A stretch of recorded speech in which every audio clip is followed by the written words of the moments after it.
everybody. Welcome back to Psychedelics Weekly. How you doing today, David? Hey, Joe. Good. Lovely to be here once again. How you doing? I'm doing great. Beautiful snowy day here. Freezing. But I think we got down to 4 Fahrenheit the other day. It was really exciting. But that's why I live here. So no complaints. Yeah. I bought myself a space heater yesterday on Amazon. It comes tomorrow. I gave in because I've just been shivering in my little kind of extension where there's no insulation. I've been putting a hoodie on and warming my hands on. It's stressful over time, right? To be that cold. Yeah. So stay warm, everybody. It's important.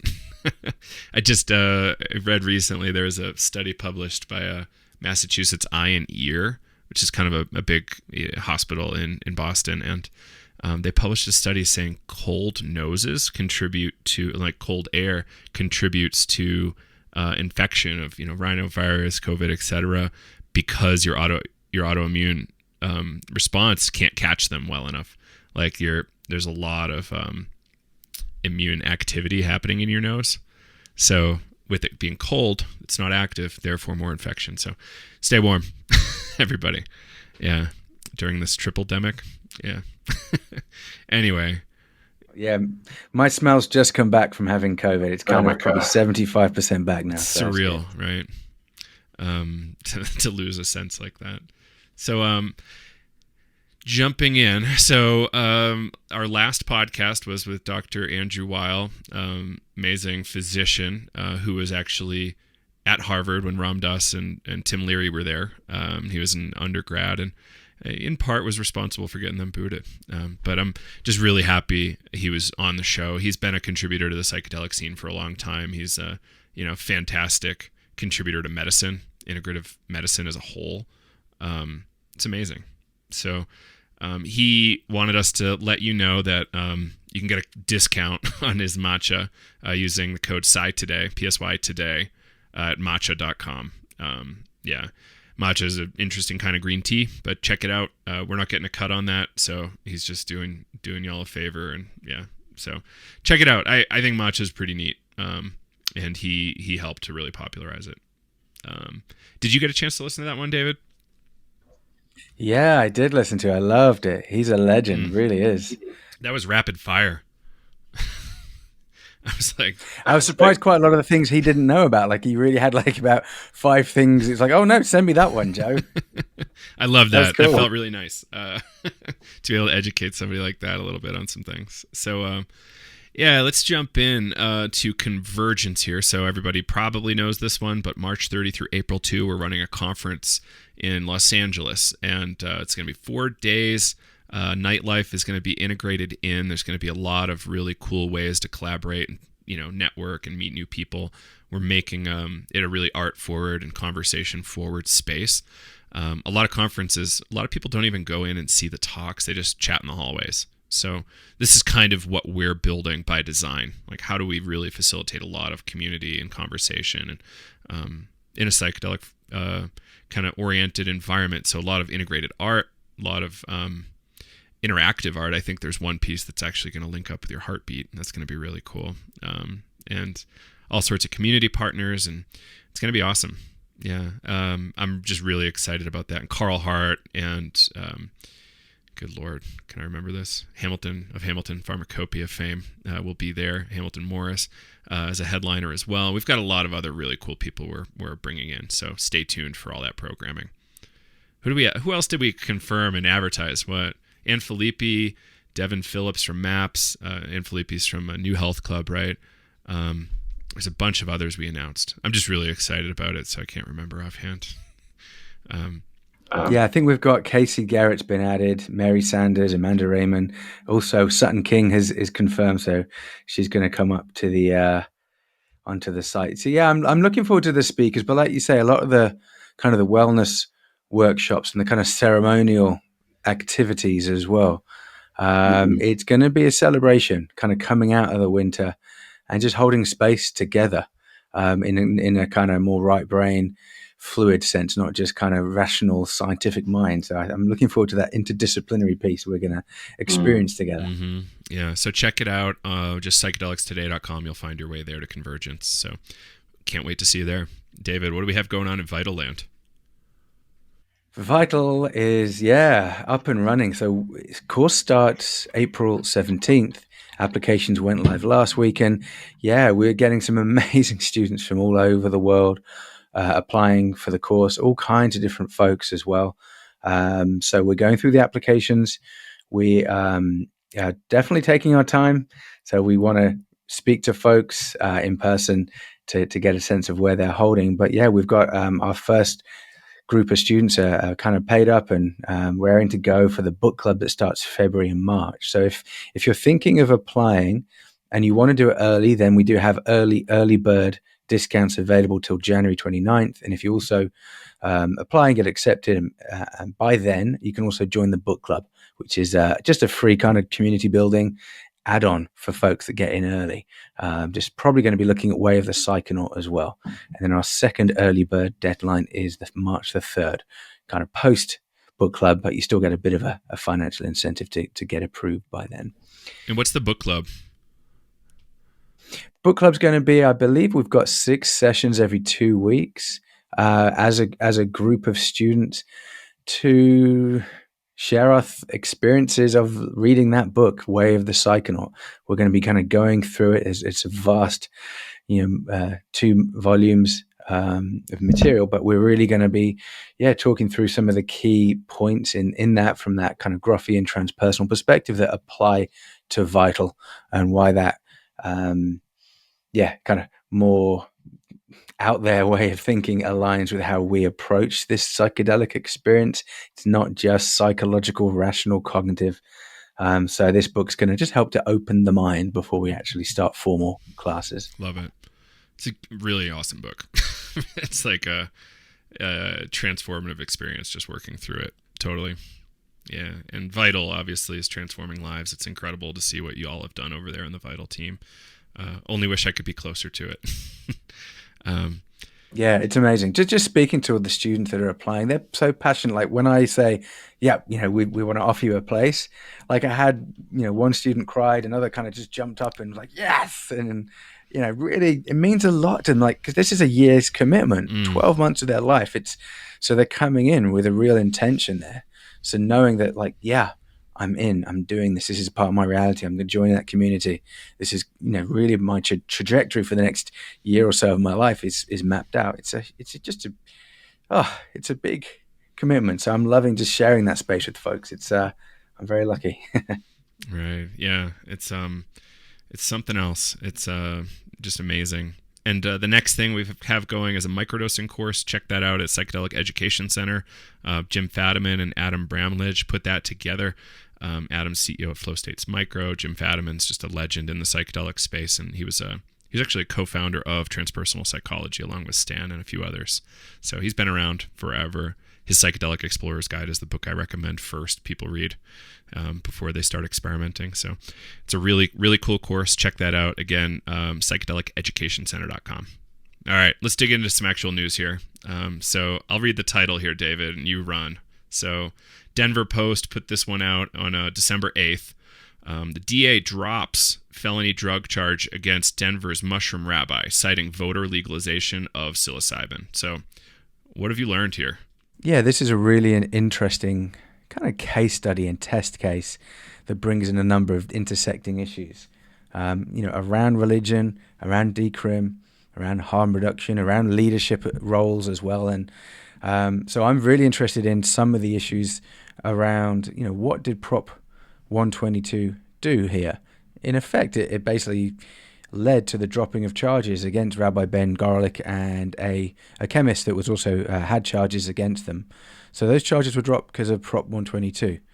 If it wasn't for that vote passing and everyone voting for that, quite probably those 2 people would be going to prison. Which is, this kind of happened back in February, just so folks know, after a raid on a warehouse where, a lot of psychedelic materials and mushrooms were found. The actual synagogue or church has continued to kind of hold space just without the psychedelics while the case is continuing. And one of my other questions are around the role of a religious leader if they are holding space. So we've got this happening in other countries outside of America, folks going to retreat centers, working with shamans. But this is an example of it happening here in America. So, and, what are the criteria for people kind of joining that church or synagogue? Now, what are the criteria for the leader as well? What credentials do they need? So this guy was a rabbi. I think he completed an 18-month course. But the criteria shouldn't be about, is he a rabbi and who gave him What's that an 18-month course? What do you mean there? Yeah, to become a rabbi, it was an 18-month online course that Rabbi Gorelick did. Whereas other folks, it might be a more intensive, a longer course based on different kind of sect strands of the religion, more orthodox, less orthodox. But it just raised that question. So what does a leader in this space need to hold space and to be in that kind of role of giving sacred plants to people in their community? What training do they have? So we are training students in Vital to be able to interact with clients, patients, members of a church potentially, with all kinds of different lived realities. That takes a lot of training. So we're just doing 12 months scratching the surface, really. This is like a lifelong mission. So I just wonder, what are the requirements that we expect leaders to have if they are going to be holding space that's more around, say, harm reduction and doing your own inner work, watching out for your own shadow or transference coming from members towards you as the leader, or counter-transference, stuff that's coming up towards those people. That's a real, responsibility to manage that. So this case kind of brought up that question in my mind. Yeah, that's a big one, right? So, and what role should government play in that? I don't know that any is the answer, but it's I've said it a number of times, it's buyer beware, right? Caveat emptor here. Let's be really careful about who we put our trust in. This stuff is really powerful. It can be really dangerous, and it can still lead to jail time, right? So, what do you know about internet security and being secure on cell phones and texting? And are you still using WhatsApp? How secure is Zoom? There's a lot of really big questions organizations need to be asking themselves. And is the leader just saying, oh, we're a religion, we're good? It's there's a lot more nuance there. It's kind of like saying, oh, Alex Jones told me I didn't have to pay taxes, so I'm just not going to do that because it's illegal for them to collect taxes. It's no, people go to jail for not paying taxes. So get your own legal advice probably in a lot of cases. I know it's obnoxious to pay lawyers sometimes, but they can keep you out of prison. So they're an ally in the fight. It's an interesting one, David. How do we know how much trust we should put into people? And I've met some Catholic priests I don't trust. I've met some that I do. There's trustworthy people in all traditions. And there's also not trustworthy people in all traditions. How do we figure that out? How do we navigate it? It's a big question. I don't want to give people too many answers other than do a lot more homework than you probably expected. The RIFRA thing is a big deal. I did check out the Sacred Tribe website. Oh, I didn't know they had one. Sorry, go ahead, John. I was just saying RIFRA, the Religious Freedom Restoration Act, makes people think that they have religious protection when I think folks are playing a little fast and loose. I haven't dug into this too much yet, and we can chat about it more at length later, but I think there's some issues with even the project Greg Lake's working on with psilomethoxin. We should have him on to chat about that because it's interesting when people want to challenge the government. And then it's also interesting when people want to just, we're operating because we have the right to operate. It's maybe you do according to the Constitution, but it's almost as though the U.S. Constitution doesn't matter too much these days. It hasn't really for a while in a lot of cases. Yeah, I had a point about that as well, Jay. I'm pleased you brought up the Religious Freedom Restoration Act. I just want to tell folks before I mention that, if you want to check out the sacredtribe.org, that's the website, and where Rabbi Ben is and was. So it does look like they've got a few protocols there that they're using around, screening assessments, kind of medical director in place. So they've got a few things that they put in place there. One piece that I'm going to just challenge as a Jew. Please. Quite a few of the articles that I've seen, and there's one in the Denver Post about this and other places, that Rabbi Ben was talking about kind of the historical precedent of mushrooms being used in the Jewish tradition and kind of particular Kabbalistic intentions that can be set for different strains of mushroom. So, pinch of salt with that one. Honestly, kosher salt. I honestly don't agree with that. Humbly, I think that my tradition has potentially cannabis that's been used historically. They found some remnants of cannabis resin on one of the altars in Israel that was used, thousands of years ago, and other folks say acacia might have been used. But my main point is, I don't think we need to have a proof text that we used mushrooms, 2, 3, 4,000 years ago to justify us wanting to share sacred space now using mushrooms or ayahuasca or cannabis. I don't feel like it behooves our tradition to create these concepts of it being used in the past, unless it's really, really crystal clear that it was, and I don't think it is. And I really feel like it's actually a stronger argument to say, well, we're a community of people and we practice our religion, spiritually speaking, and we choose to use XYZ to do that. And this is the research and these are the protocols that we're using. I feel that's just more honest. And that's the pathway that I would like to go down, to say, yeah, it's part of the tradition for some of us that want to build it into our tradition now, almost as kind of contemporary interpretations of experiential spirituality. I love that. And do we actually need historical precedent? I think the answer is no. I think in some traditions we will eventually find really good evidence, but I think there was really explicit whitewashing done here to delete evidence, both in Christian and probably Judaic traditions as well. So how do we go forward? It's good academic research to find that. But in the meantime, should you wait? How do we know how much is required for us to go forward? I don't think we really need that. We know that the mystical experience is quite core to most religions, and how do we leverage that, right, in a safe, intelligent way as part of religion? Or maybe the religion likes danger and risk. I don't know. There's some out there that are a little more risky than others, right? Yeah. Yeah, but interesting questions. I don't know if there's anything else, for you around that. But yeah, just lots of good questions to ask that this brings up. There's somebody else arrested, right?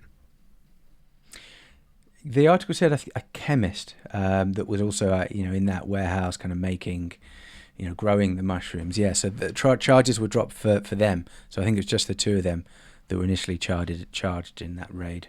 Right. It's interesting. Yeah. So I think this probably isn't the last time we'll talk about this story, everybody, but, it's Denver. It's a big deal. I live in Colorado. So, stay tuned. Right. So, what else? What do we have next, David? So, staying on the psilocybin theme, but this time it's about a cup of tea. So everyone knows I'm a little bit addicted to my cups of tea. This is an amazing story. I just love it. So this is titled... I did like it too. Numinus... Yeah, it's just a bit quirky, isn't it? About psychedelic cups of tea in Canada. So Numinus submits clinical trial application to Health Canada for experiential psilocybin-assisted therapy training research. So I'm happy just to read the top paragraph from this article, which we got it from investors.numinus.com/news, so you can find it there. So here's the announcement. Numinus announced that its research division has submitted a clinical trial application to Health Canada to begin a new experiential training study that will enable practitioners that are training to provide psilocybin-assisted therapy the ability to experience and observe psilocybin sessions to further their understanding and psychedelic-assisted therapy education. Additionally, the clinical trial will use Numinus's Biosciences EnfiniTea, which is a whole mushroom psilocybe tea product for trial dosing. This is one of the first clinical trials globally that will be conducted with whole psilocybe mushrooms to assess their safety. I love the EnfiniTea. EnfiniTea. EnfiniTea. It's pretty funny. EnfiniTea. I love it. Yeah. But it's like shelf stable. It's uniform dosing. Like, I think those are big revolutions in like a whole mushroom product, right? Mm-hmm. Yeah, you just need hot water and then you stew it, I guess, for 5 minutes. Bob's your uncle, as we say. So this is, it's quirky, but actually from a training perspective, something that we've always said, Joe, is it's so crucial that clinicians have experiences with non-ordinary states of consciousness, whether that's breath work or psychedelics or meditation or fasting, whatever else it might be, that they kind of just familiarize themselves with what can come up and just kind of how unusual and kind of extraordinary it is. So this is saying they're going to get Health Canada's permission to actually, dose clinicians that are getting trained, and this is part of their training experience, to kind of sit for each other and to go through their own experiences from drinking that tea. And it's their own product, so they're kind of testing out their own product and training their own clinicians at the same time, which I think is just genius. Right, and it speaks to this need. Yeah, we've done it in Vital, right? Experience is required, and of some kind. I don't, substance is optional, but experience is required here, and it's great and heartening to see a company like Numinus is doing that and making moves in that direction. MAPS has that built into their protocol, which is great. And it's just awesome to see a for-profit is doing a very similar thing. A publicly traded for-profit, worth mentioning. It's a bold statement, isn't it, Joe? Mm-hmm. Exactly. It really increases the price of the training quite a bit to have to, give experiences. But I think it is that essential. We should... If we're healthy and able enough to consume and have these experiences, then we should. I think there were some health exclusions I came up with eventually. Like if somebody's just not healthy enough to have an experience, then maybe that's okay if they're an amazing therapist still.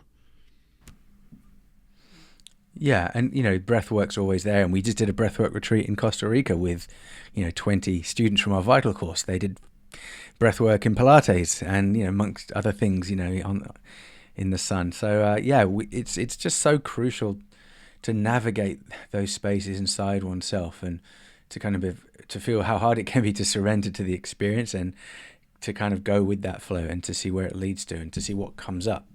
We have to do our own inner work, and if we're not doing it kind of deep down into where our work actually lives, then I wouldn't feel safe working with a therapist doing psychedelics if they hadn't kind of charted their own territory themselves.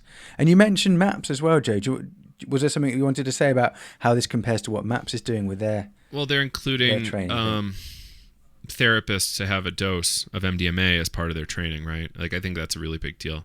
I don't know that it's mandatory. Do you know if it's mandatory offhand?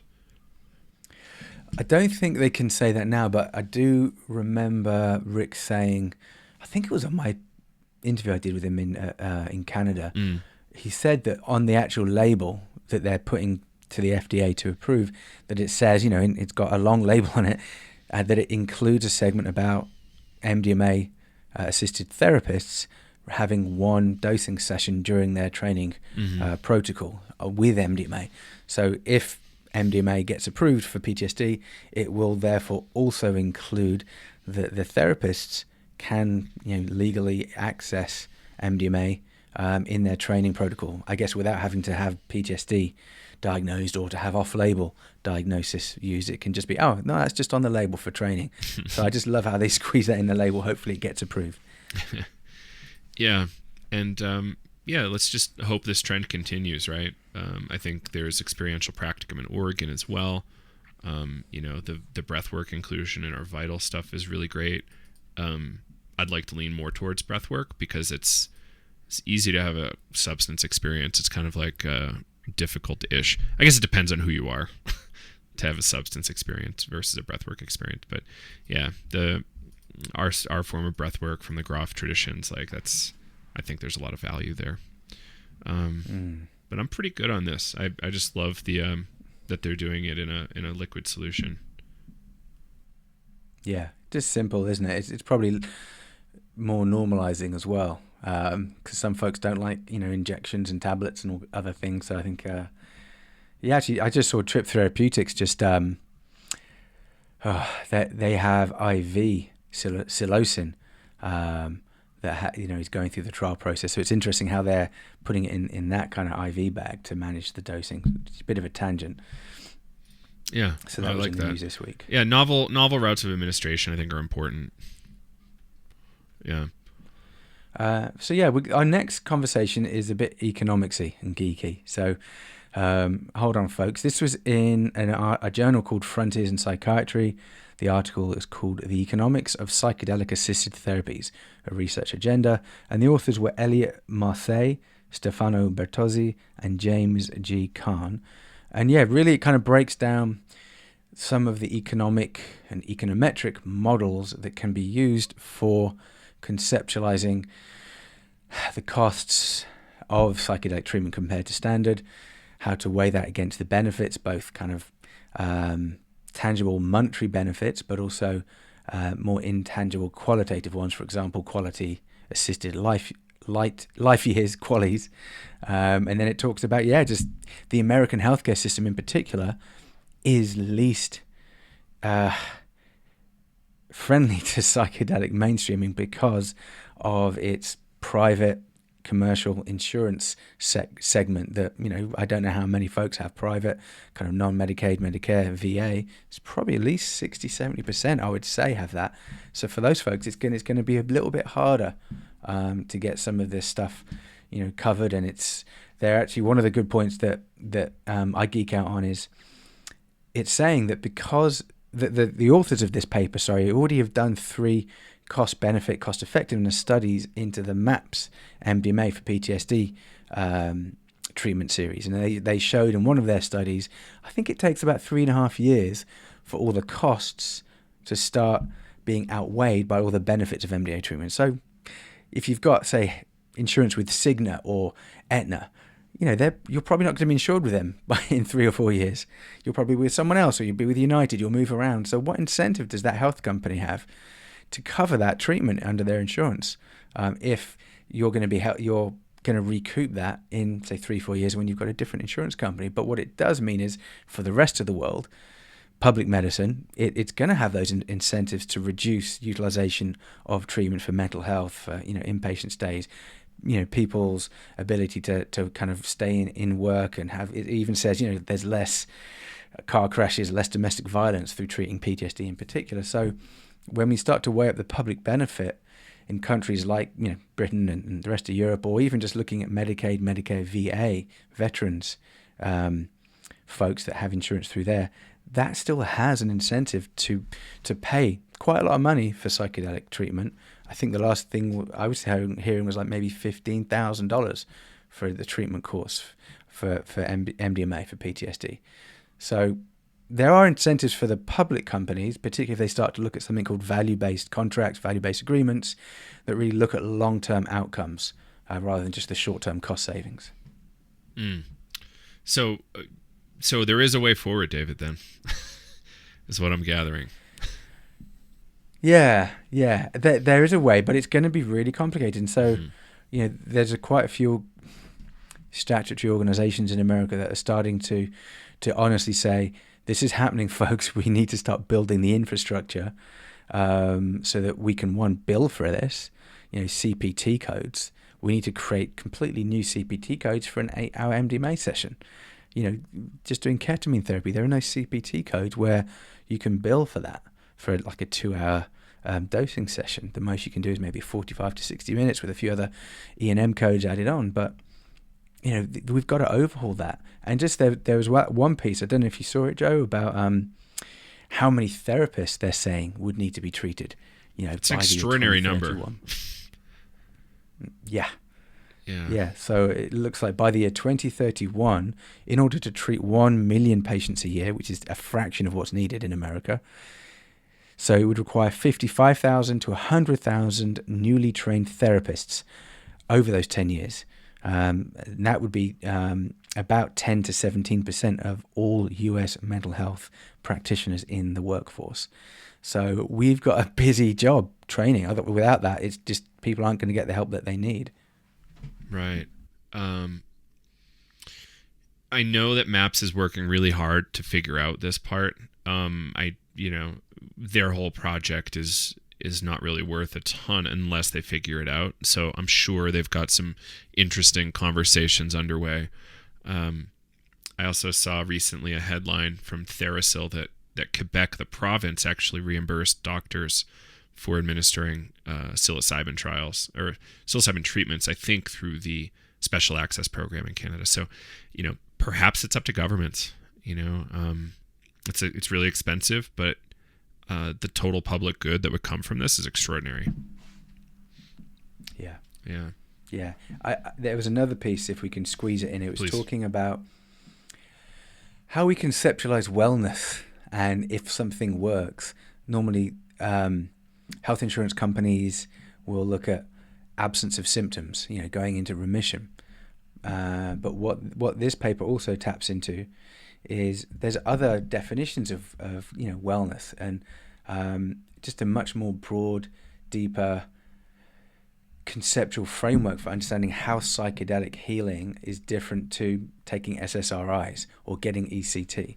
And so we need to build new models for measuring impact, measuring outcomes, but also rewarding that through healthcare payment mechanisms that say, oh yeah, that guy's gone back to work, or they're just much happier now, or they have more meaning in their life, or they're now exercising more and doing yoga, and they're just going to live another 5-10 years because of that. So current models don't notice that. It doesn't exist. It's under the radar because they're just looking at, do they still want to kill themselves, or are they still chronically depressed? So we have to just move away from that pathologizing, sickness-based way of conceptualizing treatment and success. That's a lot of work, but it's an important project, right? There's no way around how important that is. So we do have to keep evolving our professions here. So healthcare workers are included in this. Yeah, random thought, David. I was thinking about single-use plastics recently, and consumers are doing a lot of work to try to reduce that. Is there anything going on in medicine to reduce single-use plastics? Because I know medicine is a major contributor of single-use plastics to the waste stream. And yeah, so I would just say, people, let's keep evolving. How do we keep improving our products, especially when there's going to be a lot of them, scalpel packaging, etc. Yeah, just taking those COVID tests as well. It was just painful how much packaging I was throwing in the bin. Yeah, my mother was chatting with me the other day that she's now kind of done taking COVID tests because she's disgusted by how much plastic. Yeah. She's probably done 150 so far. So. Oh my God. Yeah. I'm probably only at 40. So. Anyway, good for the next article. Yeah, you got it. Let's jump. So the title of this next article is Psychedelic Drug Legislative Reform and Legalization in the US. So dry title, because that is found in JAMA Psychiatry, Journal of, I think, American Medicine Association, perhaps. So JAMA Psychiatry, December 7th issue. And we also tracked this being covered in Marijuana Moment. Their article is called Most States Will Legalize Psychedelics by 2037. So it's just a nice, dive that they did in this JAMA article, looking at legislative databases between Jan 1, 2019, September 28, 2022. All of the bills that are being put, to the states around psychedelic issues. So there are 25 states in that 2-3 year time period. 25 states considered 74 bills. 10 bills have so far been enacted, and 32 are still actively, being deliberated upon. And then my favorite stat, Joe, was it also said, this is awesome, the number of psychedelic reform bills introduced during each calendar year increased steadily from just 5 bills in 2019 to 6 bills in 2020, 27 bills in 2021, and 36 in 2022 this year. So it's just really massive exponential increase on local people saying, hey, we need to change something here. Let's do this. So, ultimately, these folks at JAMA, who is a very, very respected journal in American kind of medical community, is saying that their analytical model predicts that a majority of American states will legalize psychedelics by 2034 to 2037. So that's huge. I love that. yeah, people have power here in America. It's like, from what I'm told, a lot easier to do politics here as an activist than in many countries. And if you're in the right states, it works even easier. I'm told a lot of Europeans that's the way it is. We can't change that. And that's, in America, we're founded on we can change things in a lot of ways. Yes, to be Puritans first, but we're working on that and trying to come up with what is the new culture that we want here. And alcohol is quite harmful. Psilocybin and LSD quite safe, according to at least David Nutt's research. So what do we do? How do we create a movement that's understanding this stuff well? I think there should be more collaboration between these organizations. Like, how do we learn from each other, save ourselves some money, maybe share some costs around lobbyists or consultants and or legal fees. There's ways to strategize here, everybody. So maybe there's room for y'all to come together or somebody out there to build community around this topic. If you're looking for a job in the space, do that. So, Joe, just to put you on the spot, please. Mate, I know Colorado's, in the news now after Oregon because of Prop 122. What would you predict for the next year or two? Other states that might enact similar kind of legislation or put it to the ballot, other than Oregon, Colorado, kind of where's next? Particularly California, do you think?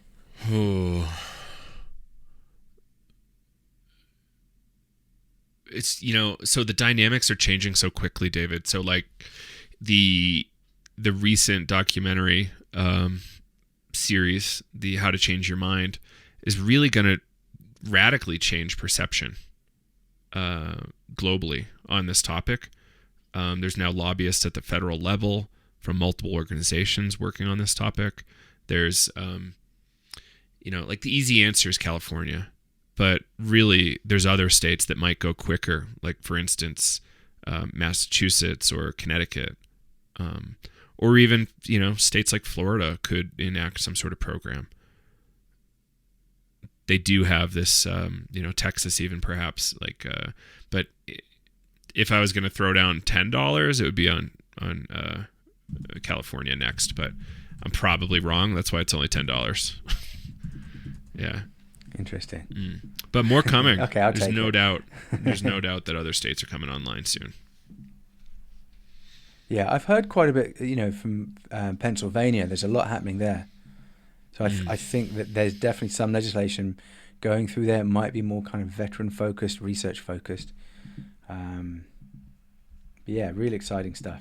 There was one piece as well, Joe, at the end of the article that was talking about the narrowing of the disparity between liberal and conservative states. So it's saying, tracking the data, originally it was just the liberal states, Colorado, Oregon, California, that wanted to do this, but now they're actually seeing there's actually a lot of conservative states that are putting these bills on the table. So it's becoming, they say, a valid bipartisan issue, not just a kind of a liberal thing. It's actually like when you start framing it, particularly using the mental health and kind of medical arguments around psychedelics, a lot more people are going to, connect with that in more conservative states. Yeah. Exactly. And this is, and it's really strategic too. It is a bipartisan, mental health generally and psychedelics specifically. So it's really great to see this moving in that direction. Yeah, it's a fascinating time, David. That's for sure. Loving it. All right, we got time for one more article. So this is an update, an announcement from Awaken in England. So we got this story from the BBC. Ketamine for alcoholics trial goes to next stage. So this is talking about a pretty big deal that the Awaken model, which is using ketamine to treat alcohol use disorder, they've done some amazing phase 2B studies, and now they're just about to start doing the phase 3 studies that are going to apply both for UK and US commercialization. And the British government has said they will front up 66% of the costs of that phase 3 trial. Is coming from the Department of Health and Social Care, in particular the National Institute for Health and Care Research. So they're going to provide 66% of the 3.75 million Canadian dollars required for that phase 3 real world trial. So it's working with real human beings in 7 NHS sites across the UK. So different counties have their own kind of NHS trusts, and they're going to be working with this ketamine protocol for patients, real people with real alcohol use disorder, and to track their data. 280 people split into 2 groups. Half will be given ketamine at their standard dose. The other is getting low-dose ketamine with just more kind of psychoeducation rather than the actual psychotherapeutic protocol that Awaken has. So yeah, I just love it. My country is giving money to help folks with alcohol use disorder, and this is a game changer because, as I always bloody say, we've got like a 10 to 15% treatment success rate for folks with addiction, generally speaking, 12 months later, whereas what Awaken had in their trials was more like in the 80s percentage of remission after 12 months, which is just unheard of. So I'm desperate for this to kind of start saving lives. It's a big deal. My family's been affected by alcohol use disorder extensively. I was a little triggered, honestly, but it's like, it was a BBC article, right? So it was like calling it alcoholism, and trigger is not the right word. Sensitive to it. I know we're trying to move away from alcoholism and call it substance use disorder, alcohol use disorder. Less stigma there, less shame for people who are suffering with it. So I can learn from that. So yeah, it's good insight, and just the results were just crazy that they were citing. So at scale, let's see if they can maintain those results, right? Yeah, and especially now because phase 3 is going to have more of that real world feel to it. So the control group is going to have, a lot more realistic scenarios of people's, contraindications and kind of social, economic, demographic realities. It's going to be a lot more real human beings, not just that kind of clinical model. So I'm looking forward to seeing how that data, fluctuates, because that's what people say about the MDMA piece. It's like, okay, great, you've been picking all these patients, off that have these very distinct, narrow, diagnostic profiles. But what about the real world? Where folks are not going to fit into that little box. They are going to have more, grayness and complexity. So I think this trial is going to start to incorporate more of that gray area. It's special, and yeah, what else can we say about this guy here? I remembered... no, I'm lost. Sorry. Any other commentary on this one, David? I think that was the main thing. Just that I'm really excited by it. That's my main takeaway. Cool. Yeah, it's I'm just happy to see that there are clinical trials around ketamine happening, especially for psychiatric situations. So hopefully reimbursement can be improved that way. I know there's other groups working on insurance reimbursement around ketamine for other conditions. So it's just hopeful. Just people have to just keep fighting, and hopefully some of these things get through, and then off-label prescription and reimbursement would be a little easier. Yeah. Can't wait. Thanks, Joe. Well, we zipped through those 5 articles. Yeah. Well done. I had faith in us. So, what else do we have going on? Always there's webinars and stuff to check out, folks. Get on our email list. You'll find out about that stuff. Psychedelicstoday.com and events. You can see all of our upcoming events. But again, the biggest ones are Convergence, our awesome festival meets conference in Los Angeles at Wisdom. It's going to be gorgeous. Again, that's March 30 through April 2. And then Vital coming up. David, what were the deadlines again for Vital? They were. So, applications are open now. If you can apply, be accepted, pay your deposit and some tuition by January 29th, then you get a big discount on tuition, and you will join our 2-month book club in February, March, which will be looking at Where the Psychonaut. Our next early bird deadline is March the 3rd, so you won't be in the book club then, but you do still get a pretty generous tuitionship discount there. Hell yeah. And yeah, go to vitalpsychedelictraining.com, folks. Great. And again, the microdosing course is also available at psychedeliceducationcenter.com. You can get there through psychedelicstoday.com. And again, that's Adam Brownledge from Flow States Micro and Dr. Jim Fadiman. Both collaborated on that one quite a bit. And we've got some really great masterclasses in there as well. So check that out. All right. I think that's it for now, David. Anything else we want to get into? I'll just mention, we do have a very cool webinar. You mentioned them coming up. So on Monday next week. So there's still time when you hear this, folks. December the 19th, which is a Monday. It's at 12 o'clock Eastern. The title is Psychedelic Integration and Depth Relational Process with Maria Papaspirou. So Maria's going to be looking at how to apply depth relational kind of lens and toolkit to the process of integration. So it's going to be getting really deep into that area. So I'm fascinated by that if anyone can make that. And it's free to the public. That's fantastic. Yeah, there's got to be something else. There's always something else, right? So more soon on the next Never episode. ending. Yeah.